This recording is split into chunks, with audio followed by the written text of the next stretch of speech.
చంద్రబాబు గారు always passionate. సరే చాలామంది ఈయన 2020 మాట్లాడినప్పుడు నవ్వుతారు. వాళ్ళని నేను పట్టించుకోను. నా ఫండమెంటల్ బిలీఫ్ కూడా ఇప్పుడు యూఏఈ యునైటెడ్ అరబ్ ఎమిరేట్స్ వాడు 2071కి విజన్ పెట్టుకున్నాడు. విజన్ ఉండడంలో తప్పు లేదు. కానీ విజన్ మీద కూర్చుంటే తప్పు. మీరన్నట్టుగా సంక్షేమం ప్లస్ అభివృద్ధి 2 ఒక రకాలుగా వెళ్ళాలనేది. సో మీ దృష్టిలో నేను 2047 వరకు వెళ్ళనండి. 2029 ఎలక్షన్ల ముందుకొచ్చే టయానికి 10 లక్షల కోట్ల అప్పులున్నాయి. అమరావతి క్యాపిటల్ రెడీగా లేదు. లేకపోతే పోలవరం ఇంకా రెడీ కాలేదు. ఇలా చాలా సమస్యలున్నాయి కదా సార్. మీ దృష్టిలో 2028లో ఇదే మోడ్‌లో ఇప్పుడున్న పరిస్థితుల్లోకెళ్తే ఆంధ్రప్రదేశ్ ఎలా ఉంటది? మీ కాన్ఫిడెన్స్ లెవెల్ ఏంటి? అంటే డెఫినెట్‌గా అమరావతి, పోలవరం 28కి పోలవరం కంప్లీట్ అవుతుంది. అమరావతి షేప్‌కొచ్చేస్తుంది. ఆ! అందులో ఓకే. ఏం డౌట్ లేదు. ఆ!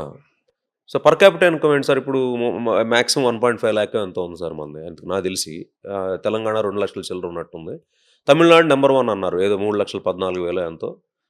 యూపీ 94,000 ఎంతో ఉంది. ఇప్పుడు చంద్రబాబు గారు కంటిన్యూయస్‌గా చెప్తుంది ఏంటంటే పర్ క్యాపిటా ఇన్‌కమ్ పెంచాలి మన ఆంధ్రప్రదేశ్‌లో. ఇప్పుడు వనరులు ఇప్పుడు మీ దృష్టిలో గ్రోత్ ఇంజిన్స్‌కి పునాది పడిందంటారా? ఆంధ్రప్రదేశ్‌లో ఇదివరకు గ్రోత్ ఇంజిన్స్ చచ్చిపోయినాయి. మనం ఇందాక మాట్లాడుకున్నప్పుడు. పునాది అయితే పడింది. ఆ! పునాది అయితే పడింది. ఆ!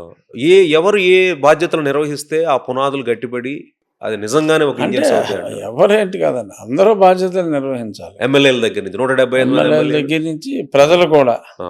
ప్రజలు ఏం చేయాలి సార్? అది I'm curious to know. Most of the ప్రజలే ప్రజలు ఏమనుకుంటామంటే నేను ప్రజలనే కదా! ఆయన చేయట్లేదు, ఈయన చేయట్లేదులోనే మేము టైం స్పెండ్ చేస్తుంటాం. ఉమ్. ఆ! అసలు ప్రజలు చేయాల్సిన బాధ్యత అసలు ఏంటి? ముందు ప్రజలు అసలు పని చేయడానికి సిద్ధపడాలి. పని చేయట్లేదంటారా?